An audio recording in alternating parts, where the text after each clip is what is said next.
शहीद साहब जान मोहम्मद महर के कातिलन की गिरफ्तारी लाइ Pakistan federal union of journalist पारां एहतजाज की मुल्क में काल ॾिनी वई हुई।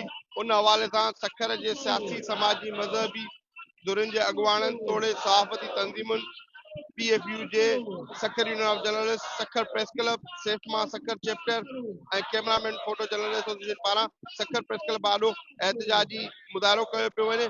उन हवाले सां एहतजाज जी अॻुवाणी कंदड़ PFU जे मरकज़ी सेक्रेटरी फनान लाला असद पठान ऐं ॿिया मौजूद आहिनि। अचो त उन्हनि सां ॻाल्हि ॿोल कयूं। ॾिसो, शहीद जान मोहम्मद महर जे कातिलनि क़त्ल थिए के 128 ॾींहं गुज़री आहिनि, मगर अञा ताईं हुन जा कातिल मरकज़ी गिरफ़्तार न थिया आहिनि, जंहिंजे ख़िलाफ़ Pakistan federal union of journalist जी सिंध एक्शन कमेटी जी अपील ते अॼु सॼे मुल्क में एहतजाजी मुज़ाहिरा कया था वञनि।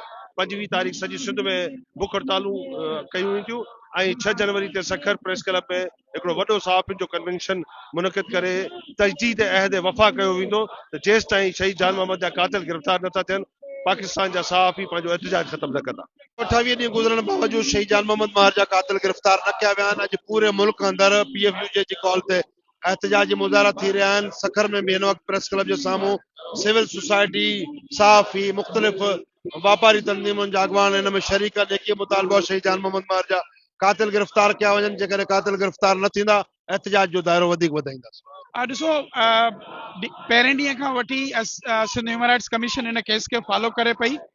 एंटी टेररिस्ट कोर्ट हुजे या ट्रायल कोर्ट या हाई कोर्ट में असीं IG सिंध के भी लेटर लिखियो है, जनरल लेटर भी आम भी, त जान मोहम्मद जे फैमिली के प्रोटेक्शन ॾिनी वञे, केस में अहिड़ी नौबत न अचे त कंप्रोमाइज़ ते उन्हनि खे पुश कयो वञे ऐं उन जा अक्यूज़ जेके आहिनि, मूंखे सम्झ में नथो अचे त कच्चे में जेकॾहिं तव्हां नाइट विजन गॉगल्स नथा इस्तेमाल करे सघो, सैटेलाइट नथा, ड्रोन नथा इस्तेमाल करे सघो, तव्हां जॾहिं ॿी technology law enforcement agencies police इन खे आराम सां शयुनि खे करे सघनि थियूं, तो हुकूमत सिंध खां Sindh human rights commission chief secretary के IG सिंध के असीं लेटर लिखियो आहे ऐं इन जे वारसनि खे जेतिरो भी कानूनी तहफ़ुज़ जी ज़रूरत आहे ऐं लीगल एड जी कानूनी ज़रूरत पवंदी त सिंध ह्यूमन राइट्स कमीशन मुंहिंजी Sukkur office, Karachi office in case खे फॉलो करे। पर सहाफ़ी जेको सखर जी न पूरे सिंध जी सहाफ़ती पहचान आहे ऐं उन जो बेदर्दगी सां हिते सखर विच शहर में क़त्ल कयो वियो आहे, त हिन महिल ताईं उनजा कातिल बि गिरफ़्तार नथा थियनि। जेके उनजे पोयां आहिनि,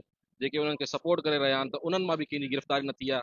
त इहा निहायती अफ़सोस जी ॻाल्हि आहे, इंतिहाई शर्म जी ॻाल्हि आहे, जंहिंजी जेतिरी मज़म्मत की जाए उहा घटि आहे। असां आला हुकाम सां अपील था कयूं त जल्द अज़ जल्द कातिलनि खे गिरफ़्तार करे उन्हनि खे कैफ़रे किरदार ताईं पुॼायो ऐं सखर जे न पूरे सिंध जे न पूरे पाकिस्तान जे सहाफ़ियत खे तहफ़ुज़ ॾिनो वञे।